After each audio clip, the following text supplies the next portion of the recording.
అయితే సార్ మీకు తెలిసిన విషయమే Allu versus mega family war అనేది జరుగుతుంది. అంటే ఇది గత ఎన్నికల సమయం నుంచి, అంటే ఒకవైపు మెగా ఫ్యామిలీ అంతా కూడా పిఠాపురంలో ప్రచారం చేస్తే కేవలం అల్లు అర్జున్ మాత్రం వాళ్ళ భార్య ఫ్రెండ్కి హస్బెండ్ సపోర్ట్ చేయడానికి నంద్యాలకు వచ్చారు. అయితే అప్పటి నుంచి ఫ్యాన్స్ మధ్య ఇది ఒక వార్ అయితే నడుస్తుంది సార్. అయితే రీసెంట్గా దీనిపై బోలిశెట్టి శ్రీనివాస్ గారు కూడా రియాక్ట్ అవ్వి కొన్ని విమర్శలు చేయడం జరిగింది. అయితే మొత్తం దీని అంత ఓవరాల్గా ఎలా చూడాలి, అంటే అల్లు అర్జున్ చేసిన పని కరెక్టేనా, లేకపోతే ఎలా ఆయన దీనివల్ల సినిమా ఇండస్ట్రీ మీద ఏదైనా ఎఫెక్ట్ కలిగిద్దా? అల్లు అర్జున్ చేసిన పని కరెక్టేనా అనే ప్రశ్నకమా, అమితాబ్ బచ్చన్ కథ చెప్తే నీకు, అమితాబ్ బచ్చన్ కాంగ్రెస్ ఎంపీ అయిపోయిన తర్వాత ఆయన్ని జయా బచ్చన్ కాంగ్రెస్ ఎంపీ, ఇద్దరు కాంగ్రెస్లో ఉన్నారు. తర్వాత ఈయన అయిపోయింది, పీరియడ్ అయిపోయినాక మోడీ గారు వైబ్రెంట్ గుజరాత్ అని ఒక ప్రోగ్రాం పెట్టారు. ఆ వైబ్రెంట్ గుజరాత్కి అంబాసిడర్గా అమితాబ్ బచ్చన్ పనిచేయమని అడిగారు. అంబాసిడర్గా ఈయన మొత్తం స్టడీ చేసి బాగుంది, ఇది మొత్తం ప్రజల్లోకి వెళ్ళాలి, నేను చేస్తానని చెప్పి ఆయన మోడీ గారికి గుజరాత్కి పబ్లిసిటీగా అంబాసిడర్గా పనిచేశారు. ఆయన అంబాసిడర్గా పనిచేస్తుంటే ఇక్కడ జయా బచ్చన్ అదే సమయంలో పార్లమెంట్లో మోడీ గారిని విమర్శిస్తూ మాట్లాడేది. అప్పుడు ఫ్యాన్స్ అడిగారు, కొంతమంది విలేకరులు, ఫ్యాన్స్ కదా విలేకరులు అడిగేమండి, మీరేమో మోడీ గారిని ఆయన రాష్ట్రాన్ని ఆయన్ని సమర్థిస్తూ వైబ్రెంట్ గుజరాత్ అని చేస్తున్నారు, మీ వైఫ్ ఏమో పార్లమెంట్లో మోడీ గారిని విమర్శిస్తూ మాట్లాడింది, ఏంటిది, ఇది కరెక్టేనా అన్నాడు. అప్పుడు ఆయన ఒక మాట చెప్పాడు. ఏమని చెప్పాడంటే, చూడండి అమ్మాయి ఇండివిజువాలిటీ అమ్మాయిది, నా ఇండివిజువాలిటీ నాది, ఒకే ఇంట్లో ఉన్నాం కనుక ఒకే బాటలో నడవాలని లేదు, ఎవరు పడదు వాళ్ళది, అమ్మాయి ఒపీనియన్ ఆ పార్టీలో ఉంది కనుక ఆ పార్టీ దీనికి కట్టుబడి అమ్మాయి మాట్లాడుతుంది. నాకు వైబ్రెంట్ గుజరాత్ చాలా నచ్చింది, ఇది ప్రజల్లోకి తీసుకెళ్ళాలి, నాకు నచ్చింది, నేను చేస్తున్నాను దీంట్లో, అందుకని ఇప్పుడు మమ్మల్ని ఇద్దరు విడాకులు తీసుకోమంటారా, ఏమంటున్నారు మీరు అని అడిగాడు. వాళ్ళు సైలెంట్ అయిపోయారు. అంటే అది మెచ్యూరిటీ ఆఫ్ ఏ పర్సన్. ఇక్కడ ఏం జరిగింది, ఇక్కడ తను చెప్పాడు, పిఠాపురం వెళ్ళారు, కంటెస్ట్ చేస్తున్నారు అందరూ, సో పిఠాపురంలో ఫ్యామిలీ మెంబర్స్ వెళ్ళారు. ఇక్కడ తను 20 ఏళ్ళుగా ఫ్యామిలీ ఫ్రెండ్స్, వాళ్ళు ఎక్కడికి వెళ్ళినా సరే భార్యాభర్తలు జంటలు కలిసి వెళ్తారు, ఇంత స్నేహమైన మాట ఇచ్చాడు. మాట ఇచ్చినందుకు ఆ మాట కట్టుబడి వచ్చాడు అది కూడా చెప్పాడు. ఆ మాట కట్టుబడి వచ్చాడు, నాకు ఏ పార్టీకి సంబంధం లేదు, కేవలం స్నేహధర్మం కోసం వచ్చాను, వెళ్తున్నాను అన్నాడు. సో దీన్ని అమితాబ్ బచ్చన్ గారికి ఎంత మ్యాగ్నానిమిటీగా తీసుకున్నాడో అంత మ్యాగ్నానిమిటీగా తీసుకోవాల్సింది. అది ఈ నాగబాబు అంతే, ఆలోచించకుండా అనాలోచితంగా ఏదో ఒకటి చేస్తూ ఉంటాడు. ఆలోచించకుండా పుసుకుని వచ్చిన వాళ్ళు నా వాళ్ళే, బయట వాళ్ళైనా మాతో తోటి ఉన్నవాళ్ళు మా వాళ్ళైనా సరే బయట వాళ్ళతోటే మా వాళ్ళు, ఇలా ఒక అనవసరం స్టేట్మెంటు ఇచ్చారు. దాంతో నిప్పు రాజు. అప్పుడు తర్వాత చిరంజీవి గారు కోపడితేనే నాగబాబు డిలీట్ చేసినా ఈ ఒకసారి అంటించిన ఫ్యాన్స్ మధ్య అది రగులుతాడు. ఇప్పుడు ఇతని స్థాయి ఇప్పుడు అతను బొలిశెట్టి మాట్లాడిన మాటలు, అతని ఇప్పుడు పవన్ కళ్యాణ్ కాకా పట్టడం కోసం మాట్లాడే మాటలు, ఆ కాకా మాటలు ఏమో మాట్లాడుతూ ఉంటారు పక్కన భజన చేస్తూ ఆయన దేవుడు.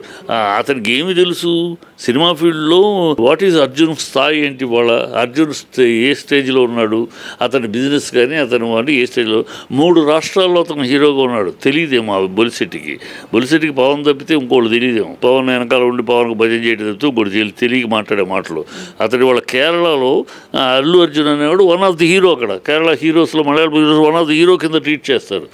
అలాగే కర్ణాటకలో అతను పాన్ ఇండియా హీరో అయిపోయాడు. వాళ్ళు పాన్ ఇండియా హీరో, అతని స్థాయి ఏ స్థాయిలో ఉందో సినిమాల గురించి ఏమీ తెలియని బొలిశెట్టి ఏదో పిచ్చి వాగుడు ఏదో వాగచ్చు తప్పితే అతను వాగుడు వాగుతూ ఉంటాడు, అతను అన్నీ వాగుతూ ఉంటాడు. బొలిశెట్టి వాగుళ్ళకి అతను కాకా మాటలే, పవన్ కాకా పట్టాలంటే కాకా పట్టుకోండి, మీ కర్మంది పట్టుకోండి, దానికోసం అల్లు అర్జున్ని పరచాలనుకుంటే మీరు బుద్ధి తక్కువ, అవివేకం తప్పితే ఇంకోటి కాదు. అతను ఇవాళ ఆ సినిమాని ఏం చేస్తారమ్మా వీళ్ళు, అంటే ఇప్పుడు ఇంకా వార్తలు ఏమొస్తున్నాయంటే ఇది పుష్ప 2 మీద ఎఫెక్ట్ పడుతుంది, అంటే దాన్ని కొన్ని రాజకీయ నాయకులు కూడా దాన్ని ఆపే ప్రయత్నం చేస్తున్నారు, ఎఫెక్ట్ ఆయన సినీ రంగం మీద ఎఫెక్ట్ పడుతుంది. వాళ్ళ మొహం ఏం పడుతుందమ్మా, సినీ రంగం మీద ఎఫెక్ట్ ఏం పడుతుంది. ఇవాళ ఏం ఆపుతారు, ఇక్కడ ఒక పిఠాపురంలో ఆపితే కేరళలో ఆపుతారా, తమిళనాడులో ఆపుతారా, కర్ణాటకలో ఆపుతారా, బాంబేలో ఆపుతారా, ఎక్కడ ఆపుతారు, దేశం మొత్తం మీద అతని సినిమా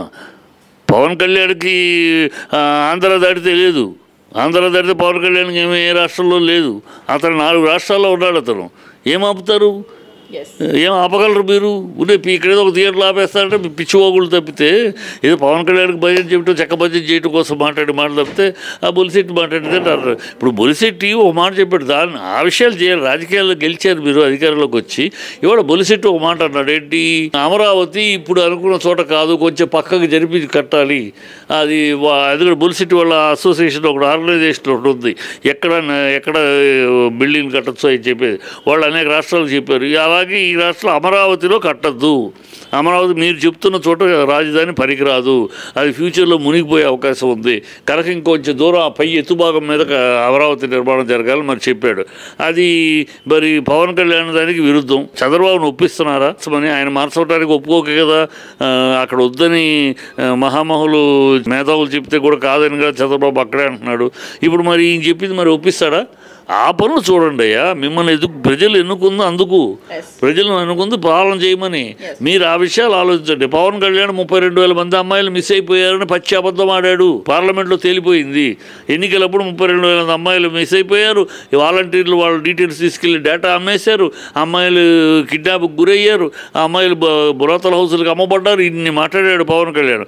అవన్నీ పచ్చి అబద్ధాలని వారం రోజుల క్రితం పార్లమెంట్లో, అది కూడా ఎవరో బయట వాళ్ళు చెప్పడం కాదు, పార్లమెంట్లో డిప్యూటీ హోమ్ మినిస్టర్ అయిన బండి సంజయ్, అంటే ఈ మిత్రపక్షంలో భాగస్వామి అయిన బీజేపీ బండి సంజయ్ క్లీన్గా సమాధానం ఇచ్చాడు. అలాంటిది ఏమీ జరగలేదు, అది పచ్చి అబద్ధం. మొత్తం 47,000 మంది మిస్ అయ్యారు ఇప్పటివరకు. 2014 నుంచి 24 దాకా 49,000 చిల్లర మిస్ అయ్యారు. అందుట్లో అందరినీ రికవర్ చేసాం. ఇంకో 7,000 మంది డీటెయిల్స్ కొంత జరాల్సి ఉన్నాయి. ఈ 7,000 మంది మళ్ళీ ఆంధ్ర వాళ్ళని అడిగి దానికి ఇప్పుడు 7,000 మంది ఆంధ్ర వాళ్ళు కాదు, మొత్తం దేశానికి సంబంధించి 7,000 మంది, 32,000 మంది మిస్ అయ్యారు. పచ్చి రాజకీయ నాటకం మాట, దాంట్లో ఏమాత్రం నిజం లేదని బల్ల గుద్ది పార్లమెంట్లో చెప్పాడు. మరి మీ బొలిశెట్టి ఈ అబద్ధం ఆడినందుకు పవన్ కళ్యాణ్ చేత ప్రజలకు క్షమాపణ చెప్పించాలి. అబద్ధం ఆడానయ్యా, ఎవడో ఆఫీసర్ చెప్పాడని కూడా చెప్పాను నేను. ఆఫీసర్ నాకు చెప్పిన తప్పుడు మాటలు పట్టుకుని నేను ప్రజల ముందు అబద్ధం ఆడేశాను, ప్రజలను మభ్యపెట్టి ఓట్లు తినేశాను కనుక నన్ను క్షమించాలి అని పవన్ కళ్యాణ్ తోటి క్షమాపణ చెప్పించాలి ప్రజలకి. అది వదిలి ఆ పనులు చూడాలి. బొలిశెట్టి పరిపాలన అమరావతి కాదని నువ్వే చెప్తున్నావు, మీ నాయకుడేమో కాదు అక్కడే చంద్రబాబుకు తాళం వేస్తున్నాడు, నువ్వేమో అక్కడ కాదన్నావు. మరి అది ఏంటి? చంద్రబాబుని ఒప్పిస్తారా? లేకపోతే చంద్రబాబు మీరు చెప్పింది కాకుండా చంద్రబాబు చెప్పినట్టు అక్కడే కడితే తర్వాత కూలిపోద్దని మీరే చెప్తున్నారు. బొలిశెట్టి వాళ్ళ అసోసియేషన్ చెప్పింది. కానీ అది చూడాలి. ఈ తెలియని విషయాలు ఎందుకు? బొలిశెట్టికి సినిమాల గురించి ఏం తెలుసు? సినిమాలో ఎవరి స్థాయి ఏంటో తనకేం తెలుసు, ఎవరి పొజిషన్ ఏంటో తనకే తెలుసు. పాన్ ఇండియా హీరో, ఆ స్థాయి తనకేం తెలుసు? ఏదో పిచ్చమోహంగా మాట్లాడు. మెగాస్టారు బ్యాండ్ వ్యాగన్లో కాదమ్మా అల్లు అర్జును. మెగాస్టార్ బ్యాండ్ వ్యాగన్లో పవన్ కళ్యాణ్, తేజ వీళ్ళు ఉన్నారు కదా, వాళ్ళ మేనళ్ళు, ఈ తమ్ముళ్ళు, వీళ్ళు megastar band. Allu Arjun megastar band wagon ఎట్లా అవుతాడు? అల్లు రామలింగయ్య గారు, మహానుభావుడు అల్లు రామలింగయ్య గారు, ఆయన కొడుకు అల్లు అరవింద్ అనామకుడు కాదు. ఇండస్ట్రీలో చిరంజీవి ఇండస్ట్రీలో అడుగు పెట్టాలి నాటికి ఆయన పెద్ద ప్రొడ్యూసర్గా సినిమాలు తీస్తున్నాడు. చిరంజీవి ఎదుగుదలకి, చిరంజీవి మెగాస్టార్ అనే మెట్లు ఎక్కడానికి వెన్నెముకగా నిలిచినవాడు, వెన్నంటి ఉన్నవాడు అని మేము కళ్ళారా చూసాం. ఈ బొలిశెట్టికి ఏం తెలుసు? ఇవాళ వచ్చి కాబట్టి ఏదో ఈ తప్పితే ఏం తెలుసు?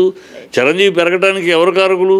చిరంజీవి ఎంత కష్టపడ్డాడో వెన్నెముకలాగా నిలబడి వెనకాల ఉండి వ్యూహాలు పన్ని రామారావు గారికి రాజకీయానికి వెళ్ళిపోతే గ్యాప్ వస్తే ఆ గ్యాప్ ఇంకోహళ్ళు కాకుండా చిరంజీవి ఆ గ్యాప్ను ఫిలప్ చేయడానికి, అలా కృష్ణ గారు ఏజ్ అయిపోయి ఆయన మార్కెట్ తగ్గుతూ ఉంటే ఆ గ్యాప్ను కూడా ఎవరు ఇంకోహళ్ళు వెళ్లకుండా చిరంజీవి ఆ గ్యాప్ను ఫిలప్ చేయడానికి ఎన్ని వ్యూహాలు పన్నితే, ఎన్ని మేధాశక్తి ఉపయోగిస్తే, తన ఎంత అనుభవాన్ని ఉపయోగిస్తే అలా ఒక ఉమెట్ తోసుకుంటూ వెళ్ళాడు.